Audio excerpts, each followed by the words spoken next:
Welcome, guys. Let's begin. So, I guess I have to start from here today. Let's see. As observed by Dr. Basu in his book Introduction to Constitution of India, constitution makers adopted the parliamentary system of government for both union and states following the British model for primary reason that people had the long experience of this system under the Government of India Acts. So Dr. Basu in his book has said that constitution makers had taken the parliamentary system of government at central and state level because the people of India had experienced for a long time being the same system under the Government of India Acts, because Britishers ruled that way. So that is the British model which we have taken. As I have said many a times that it's not always that we took or there was a bad impact of British rule over India. There was indeed, but some good or some beneficial aspects of governance we have borrowed from the British model. The train, the parliamentary system of government, that all, and some other things also. The parliamentary building that we have as of now was also built by the Britishers. The IPC was made by the Britishers, which we are still using with some amendments or so. But there were some good things or some good aspects of British governance system that we had borrowed, or that constitution makers have borrowed, and that we are following till now. The makers deliberately rejected the presidential form of government as followed in US, apprehending conflicts on account of separation of executive from legislature, which our infant democracy would not have been able to afford. Unlike the British model, India declared itself as a republic. So, India rejected the presidential form of government that was prevalent, and that is prevalent rather in the United States, because the constitution makers thought at that time that since executive is separated from legislature in presidential form of government, so the newborn democracy that India was at that time will not be able to afford it.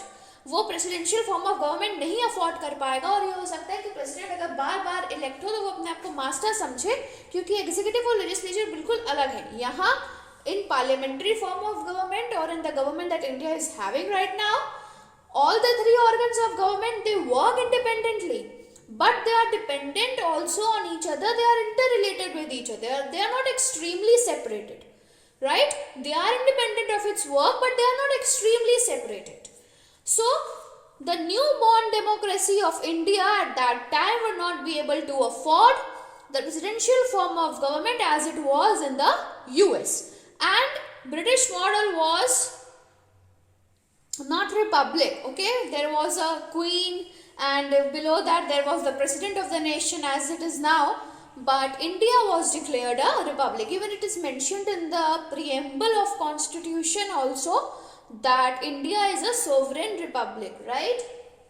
And that's why we celebrate Republic Day also. Part 4 of Indian Constitution on Directive Principles of State Policy, in short, we can say DPSP, okay? Directive Principles of State Policy, in short, can be termed as DPSP, is inspired by Irish Constitution. So, I had told you that we have taken some provisions from various constitutions of different countries, right? I had told you a homework also to find out. I hope you may have done it till now. Those who haven't, please watch the last video where I had given you that homework to find out some provisions taken from different constitutions. Make sure you have searched for it, and you have to learn it also. Not only you have searched it, written on a piece of notebook and left it there as it is. No, you should learn it by heart. Okay? So, part 4 of Indian Constitution, please remember some certain parts or articles of Indian Constitutions which are mentioned hereby. These are important. Schedules of Indian Constitution, what they say, that is also important. In which schedule the 3 list union, concurrent and state list, in which schedule these are mentioned. That is also important. Anything and everything can be asked, right? So part 4 is of DPSPs, which we have taken from Irish Constitution. Special provisions for promoting freedom of trade and commerce in country, as included in part 13, are influenced by Australian system. So Irish Constitution, DPSP, that is in part 4, and part 13, trade and commerce, that is inspired by Australian system. Indian Constitution is unique in its form and contents by virtue of 73rd and 74th Constitution Amendment 1993. Part 9 and Schedule 11 were added to it. These amendments provide the framework for establishment and election of panchayats and municipalities. You know, at the district level we have municipal corporations or municipalities. Some big cities of India have municipal corporations in which mayors are elected, right? And other cities of India are having municipalities. So, and Panchayati Raj is at the sub-district level, that is at the village level. Rural areas we have panchayats, right? Sarpanch, that all concepts. So, by 73rd and 74th amendments, part 9 and schedule 11 were added to the Indian Constitution, which provide for establishment of panchayats and municipalities. Remember this, underline and learn them. Part 14 contains provisions regarding service matters of personnel appointed to public services under union and states, and provisions on establishment and functions of public service commissions. So part 14, what it consists of? It provides the provisions or the service matters of personnel who are public employees of union or state government, and also it gives the provision for establishment and function of public service commission. UPSC, you know, Union Public Service Commission. So how it will be established, what will be its functions, how they exam, all that things. Establishment, function, employees and service related matters, that all are given in part 14. Part 14A contains provisions on setting up and functioning of administrative tribunals for adjudication of matters thereunder. Part 15 contains provisions on conduct of elections and concerned authorities thereof. So part 14A contains the provisions for establishment and functioning of administrative tribunals. Tribunals are quasi-judicial bodies, means they are semi-judicial. Okay? That is not completely a court of law, but these tribunals are judicial bodies that are set up for taking into consideration some certain category of matters on which they have the jurisdiction of. So, administrative tribunals set up under part 14A, and they will consider the matter that will obviously come under their jurisdiction, right? It's written over there, for adjudication of matters thereunder. Part 15 has the election conditions and the election commission, right? After every 5 years regular period interval we will have election. The election commission is the body which conducts the elections in the whole nation.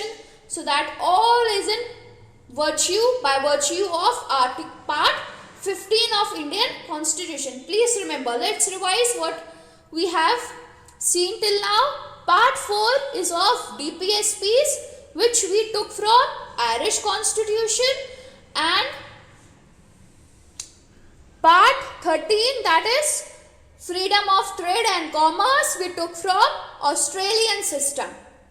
Then by 73rd and 74th Amendment Act 1993, part 9 and schedule 11 were added, which contain the establishment and election of panchayats and municipalities. and otherwise conduct of elections and concerned authority is given in part 15.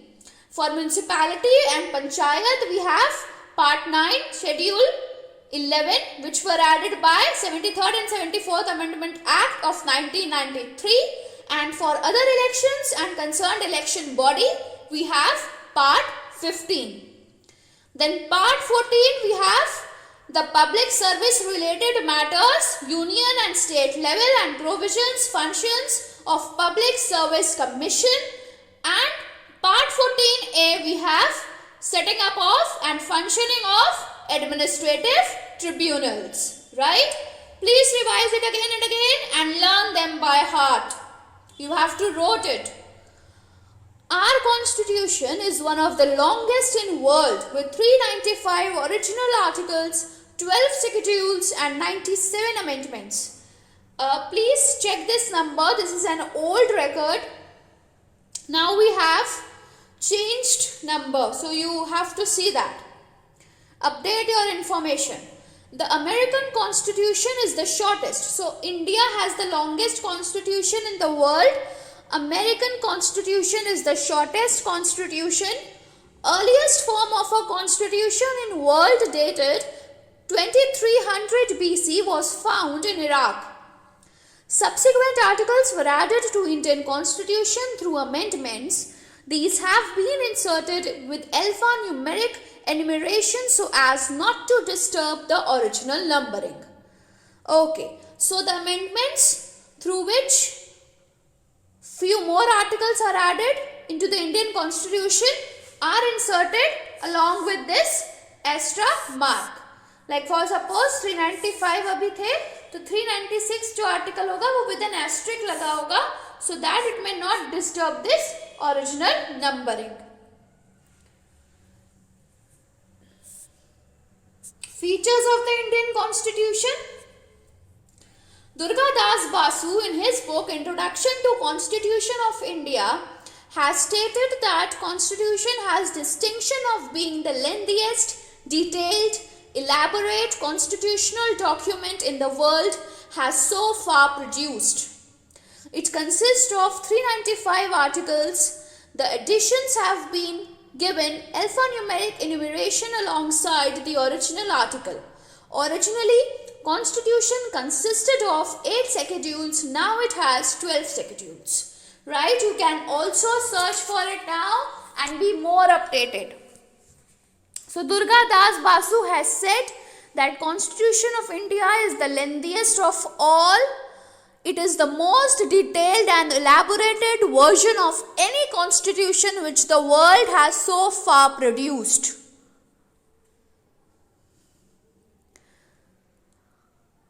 As we know, 2 years, 11 months and 17 days. In this much time period, the Constitution of India was ready. So it took almost 3 years for Constituent Assembly to complete its task of drafting Constitution for independent India. It held 11 sessions covering a total of 165 days. Of these, 114 days was spent on consideration of draft Constitution. The Constitution of India provides for organization, structure and functioning of not only central government organs but also of organs of state government. So everything, each and everything is very clearly and elaborately mentioned in the Indian Constitution. It provides for organization, structure, function, power of not only the central government and its organs but same thing are also mentioned for the state government and its respective organs of government. It contains a detailed framework on fundamental rights, fundamental duties, functions, powers of executive, functions, powers of parliament, judiciary, judicial appointments, official language, citizenship, emergency provisions, etc. I think I have covered all these कि क्या क्या उसमें है in the first lecture, in the very first lecture of this chapter. Detailed provisions were incorporated in Constitution to address issues concerning scheduled caste and tribes, that is SC and ST, backward classes, religious and linguistic minorities, etc. So in Indian constitution, as we know, we have reservation for some backward, socially backward communities. So all that is also given in the Indian constitution itself, and detailed provisions for that is mentioned. To address issues concerning some socially backward communities is mentioned, and for reservation is also provided to them. Religious, linguistic minority, we have special provisions that some institutions can be set up to promote the linguistic minority. If there is a linguistic, means on the basis of language, if there is a minority community in a certain city, then in that city, if they want to set up their educational institution, then that they can do. And for that we have a special article. Now your homework is to search for that article. Linguistic minorities can set up their own educational institution in the minority area. They have this right by virtue of which article of Indian Constitution. Search for it. DPSPs in part 4 shall not be enforceable in any court, but nevertheless are fundamental in governance of country, and it shall be the duty of state to apply these principles in making laws. So DPSPs, although they are not enforceable in any court of law, but they are basic in the governance of the nation, and they will be. It is the duty of the government or the people in power to apply these and to implement these in making laws for the nation. So remember this thing, fundamental rights can be enforced in courts of law. That's why when these any of the fundamental right of a citizen is violated, then he or she may approach the court, and that is by writ jurisdiction. I think we had talked about writ jurisdiction in the very last video. Yes, so fundamental rights can be enforced in courts, but DPSPs cannot be enforced. Now we come on to preamble to the Constitution.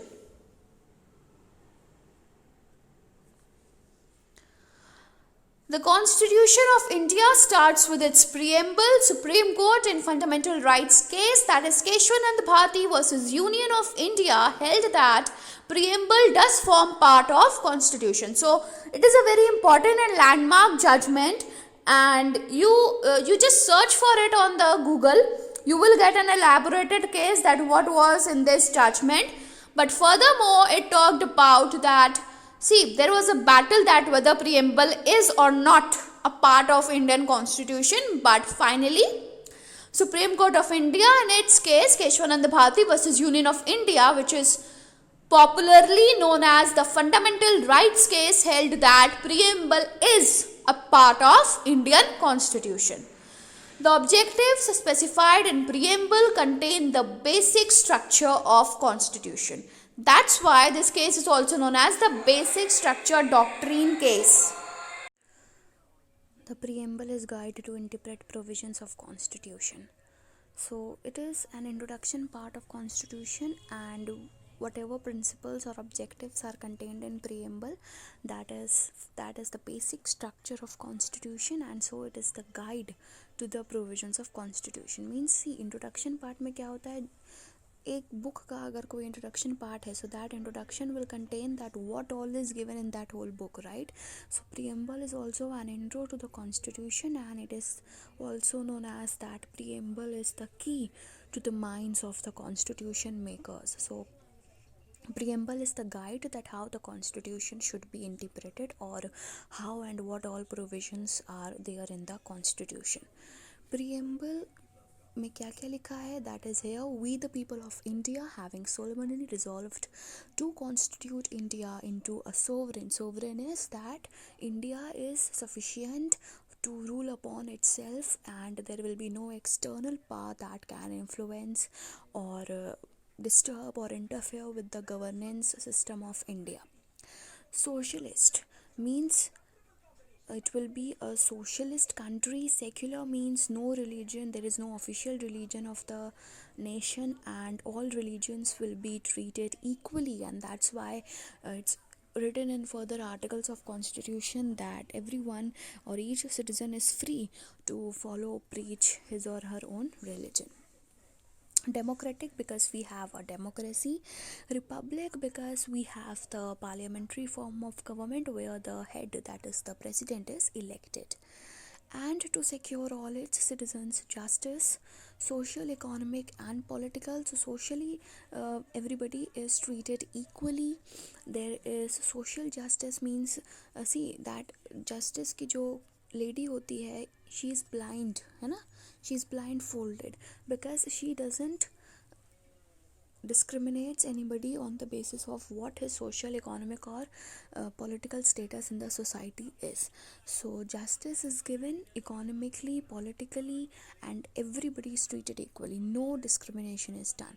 Liberty, we have freedom to think, to express ourselves.